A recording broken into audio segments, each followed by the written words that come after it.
ये आप लोग कर रहे हैं।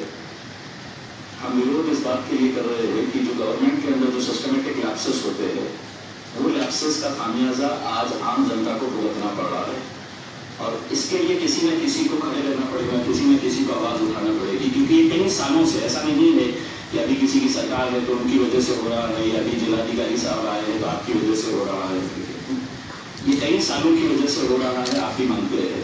और हमने जो मांग की है वो ये मांग की है कि मेडिकल इंफ्रास्ट्रक्चर के ऊपर अगर हमने पहले से ही अगर ध्यान दिए होते, कोरोना 1 साल पहले आया है, लेकिन औरंगाबाद के अंदर कितने हम ऐसे उदाहरण दे देते लिखित रूप के अंदर हमने खुद मांग के लिए है। जैसा एक उदाहरण के तौर के ऊपर अगर आज हमारी सुपर स्पेशलिटी बिल्डिंग जो 2017 के अंदर 150 करोड़ रुपया खर्च करके अगर हमने बनाए हैं, 150 करोड़ रुपया खर्च करके, और उसमें एक भी अगर उसके अंदर रिक्रूटमेंट नहीं हुआ है आज तक, जबकि 219 पोस्ट इसके लिए सैंक्शन किए गए हैं। 2017 से 2021 तक अगर ये पोस्ट अगर भर दिए जाते हैं, इसके लिए ना तो कमिश्नर साहब जिम्मेदार है, ना कलेक्टर साहब जिम्मेदार है, ना म्युनिसिपल कमिश्नर जिम्मेदार है। लेकिन 2017 से अगर एक भी पोस्ट नहीं भरी गई है, आप इमेजिन करिए कि इतने सारे पोस्ट अगर भर दिए जाते तो आज सुपर स्पेशलिटी बिल्डिंग के अंदर हम कम से कम 500 पेशेंट्स को हम हमारे वहां पर रख सकते थे। आप वहां के ही डॉक्टर से पूछ लीजिएगा। आज घाटी हॉस्पिटल के अंदर जो डॉक्टर्स काम कर रहे हैं वो वाकई में काबिल तारीफ काम कर रहे हैं। जो नर्सेस काम कर रही है उनको हम सलाम करते हैं, कोई भी उनके खिलाफ नहीं बोल सकता है कि ये लोग काम नहीं कर रहे हैं, जो गिवन सर्कमस्टेंसेस के अंदर ये जो काम कर रहे हैं। घाटी के अंदर जब भी रिव्यू लिया गया है, आपने भी लिए है, मेडिसिन अगर वहां पर नहीं मिलती है तो हमको बड़ी आसानी के साथ बोल दिया जाता है कि नहीं ये हैफ्टिंग्स के जरिए आ रहा है। अब ये प्रोसीड्यूरल या ब्यूरोक्रेटिक जो एक हर्डल्स यहाँ पर क्रिएट किए जा रहे हैं, जिसकी वजह से 850 पोस्ट अगर घाटी जैसे अस्पताल के अंदर अगर खाली पड़े, 850 860 के करीब पोस्ट खाली पड़े हुए हैं घाटी हॉस्पिटल के अंदर, इसके लिए कौन जिम्मेदार है? देखिए, लॉकडाउन लगाना, मैं सबसे पहले तो ये है कि सबके अपने अपने मत हो सकते हैं, सबका अपना अपनी राय हो सकती है। मैं लॉकडाउन के 200% में खिलाफ हूँ, और उसकी वजह यह है कि मैं इसलिए नहीं है कि मैं बहुत ज्ञानी हूँ, मुझे समझ में आ रहा है।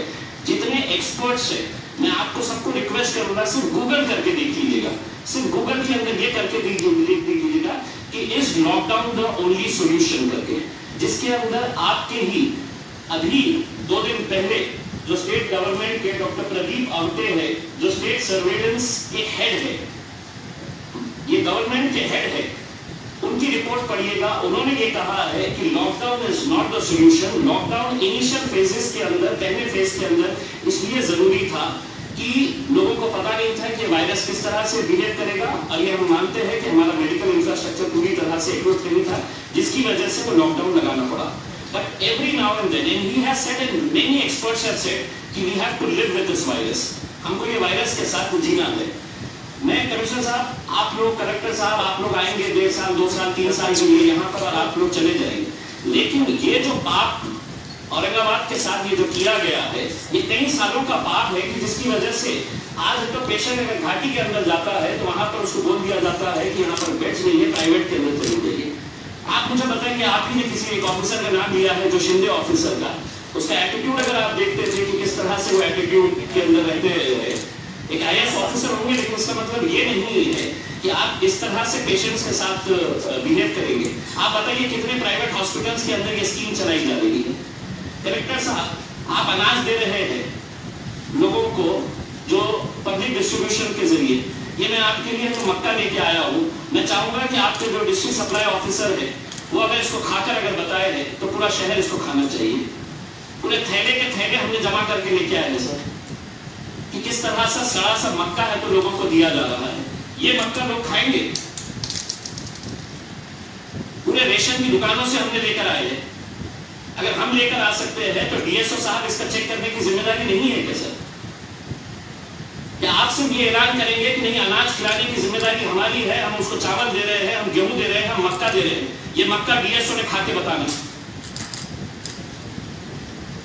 ये कहीं ना कहीं किसी ना किसी, आप गरीब है तो गरीब को सिर्फ है तो अपनी, ये मक्का अगर आप खिला रहे हैं और आप लोगों को कह रहे थे सर, आपने अपनी रिपोर्ट के अंदर, प्रेजेंटेशन के अंदर, हमें अच्छा होता है कि आप पहले ये प्रोसेस था और ये सिस्टम था कि जब भी आप प्रेजेंटेशन करते थे उसकी एक कॉपी हमारे पास दी जाती है।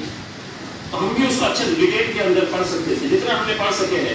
आपने ये बताया अपने प्रेजेंटेशन के अंदर कि हॉटस्पॉट्स इन बोथ वेव्स, आपने पूरी लिस्ट बताई है कि कौन कौन से एरियाज है कि दोनों वेव के अंदर, फर्स्ट वेव में भी और सेकेंड वेव के अंदर भी जो हॉटस्पॉट्स कॉमन रहे हैं, उसके अंदर जो जो एरिया आपने बताए हैं, उसमें बताया है बजाज नगर, उसमें बताया है आपने वालुज, उसमें शेंद्रा, और जो न्यू हॉटस्पॉट्स डेवलप हुए हैं आपकी रिपोर्ट के हिसाब से उसमें चीतेगांव और बिल्किन, ये पूरे हमारे इंडस्ट्रियल एरिया है जिसको आप खुला रखना चाहते हैं। इंडस्ट्री खुलनी चाहिए, रहनी चाहिए, ये हम भी मानते हैं, लेकिन यही इंडस्ट्री वाले अगर शरारत करते हैं तो कैसी शरारत करते हैं? ये लुपिन का रिटर्न के अंदर है, फर्स्ट फेज के अंदर ये लुपिन कंपनी जो अपने आप को मल्टीनेशनल कंपनी कहती है, उनकी कंपनी के अंदर एक ललिता भगवान सालवे नाम की एक लेडी पॉजिटिव पाई गई थी।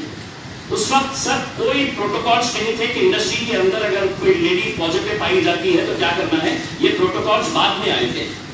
ये कंपनी की जब शिकायत मिली कि यहाँ पर इसके साथ 58 लोग जो कांटेक्ट में आए थे, कंपनी ने सिर्फ इतना किया, ये लेडी को बोला कि आप जाइए अपने घर पे, कल से नहीं आना। जो 58 लोग इसके कांटेक्ट में आए थे उन्होंने लिख कर दिया है कि हमने आप 58 लोग आप कंपनी के अंदर आना नहीं है करके, और इन्होंने अपने हिसाब से ये किया कि उन्होंने लिख कर दिया कलेक्टर को उस वक्त के कि हमने पूरी कंपनी को हमने सैनिटाइज कर दिया और हमने दूसरे दिन तो कंपनी स्टार्ट कर दी है। उसी पीरियड के अंदर सर एक हॉस्पिटल को जहां पर एक पेशेंट एडमिट हुआ था, वो कोरोना नहीं था, वो कोरोना पेशेंट नहीं था, वो पेशेंट अपने घर गया, 3 दिन के बाद उसको कोरोना हुआ, वो पॉजिटिव हुआ। उस वक्त वो हॉस्पिटल को पूरी की पूरी टीम गई वहां पे, और 15 दिन के लिए वो हॉस्पिटल, उसी पीरियड के अंदर 15 दिन वो हॉस्पिटल को सील कर दिया गया था, सहारा हॉस्पिटल। Why this discrimination? आपका एक ऑफिसर नहीं गया था सर, एक ऑफिसर इस लुपिन कंपनी के अंदर। अब लुपिन ये दावा करती है कि हमने दिए थे डिस्ट्रिक्ट कलेक्टर को, हमने दिए थे कमिश्नर ऑफ पुलिस को, joint director industrial safety and health, commissioner Aurangabad municipal corporation. एक ऑफिसर नहीं गया था। कौन गए थे वहां पे? तो पुलिस डिपार्टमेंट की तरफ से पोटे साहब नाम के एक इंस्पेक्टर गए थे और एक इंडस्ट्रियल इंस्पेक्टर गया था वहां पे। आरिफ कॉलोनी का आज भी यूट्यूब का उठा के देखिएगा सर, कि जब पहला केस अगर मिला था तो 15 ऑफिसर्स की गाड़ियां वहां पर गई थी, लाल रंग की गाड़ी, 15 लाइन। तो आप इंडस्ट्री को एक तरफ अगर ये कर रहे हैं, आप बोल रहे हैं कि इंडस्ट्री का चेन नहीं टूटना चाहिए, हमको कोरोना की चेन तोड़ना है सर। अगर कोरोना की चेन अगर तोड़ना है तो आप ये नहीं कह सकते हैं कि ये खुला रहेगा, ये बंद रहेगा, ये इतने दिन खुला रहेगा। अगर करना है तो सबके लिए फिर कानून लेके आइए, वी विल सपोर्ट यू। लेकिन ये है कि अगर आप अपना मेडिकल इंफ्रास्ट्रक्चर बढ़ाने के लिए सर 1 साल इज टू मच टाइम, आप वेंटिलेटर्स ये वो आप कितने पैसे खर्च कर रहे हैं। देखिए, मैं अगर किसी मुद्दे के ऊपर बताऊंगा कि राज्य सरकार ने कितने करोड़ रुपए कौन कौन से उसके ऊपर डाले हैं, ये राजनीति का मुद्दा हो जाएगा, इसलिए मैं उसके ऊपर नहीं बोलना चाहता हूँ। लेकिन we have enough time of 1 year to improve our medical infrastructure. आपके पास पैंडेमिक एक्ट के अंदर हाउ कैन द डीन से कि कोई आ नहीं रहे, you have enough powers under the pandemic act to cancel the licence of the doctors. How many action you have taken against them? कोई डॉक्टर जो है वो अपनी मर्जी के हिसाब से ये नहीं कह सकता है कि मैं नहीं करूंगा करके। You have that powers under the pandemic act, the dean knows that. how can anybody say कि no the doctors are not coming to work? Ventilator sir पड़े हुए हैं आज भी, कितने वेंटिलेटर जो गांव के अंदर दिए हुए थे। संजय सरसार साहब बिल्कुल सही कहा कि अगर हमारे पास इक्विपमेंट रहेगा और आप मैन पावर ही अगर आपके पास नहीं रहेगा, और ये मैन पावर आपकी जिम्मेदारी नहीं थी सर, ये गवर्नमेंट्स की जिम्मेदारी थी, जिसका खामियाजा पूरे शहर को भुगतना पड़ा। तो हमारा यही कहना है सर कि मतलब ये जो लॉकडाउन का डिसीजन लिया गया है, ये आप ही के एक्सपर्ट बता रहे हैं कि this is not the only solution, we will cooperate with you. हम पूरी तरह से आपका साथ देंगे। अगर आप सब बंद करते हैं तो आप बंद करिएगा, आपको कितने दिन करने का है लॉकडाउन करके, and give us tell us कि इसके बाद हम तो अब कोरोना के लिए कोई लॉकडाउन नहीं रहेगा करके। जैसा बताया है कि दूसरे शहरों के अंदर सर, हम भी है तो दिल्ली के अंदर बेहिसाब केसेस आते हैं, उस पीरियड के अंदर हमने भी देखे, और हमने ये भी देखा है कि एडीसीसी बैंक को अगर आप परमिशन दे रहे हैं तो फिर वो छोटे दुकानदार को आप परमिशन क्यों नहीं दे रहे? एडीसीसी बैंक चूंकि सब पॉलिटिकल लोग चलाते हैं तो आप उनको इलेक्शन कंडक्ट करने की परमिशन दे देंगे, लेकिन आप शादी खानों के अंदर है तो 10 लोग 15 लोगों को जाने की इजाजत नहीं देंगे। तो हमारा सिर्फ यही है सर कि जो लॉकडाउन के लिए हमारा विरोध है, और मैं समझता हूँ सर कि हमने जितना हमने डिक्लेयर किए थे कि हम लॉकडाउन का विरोध करेंगे, अगर आप इजाजत दें कमिश्नर साहब तो आपको समझ में आएगा कि कितने लोग इसके विरोध के अंदर हैं।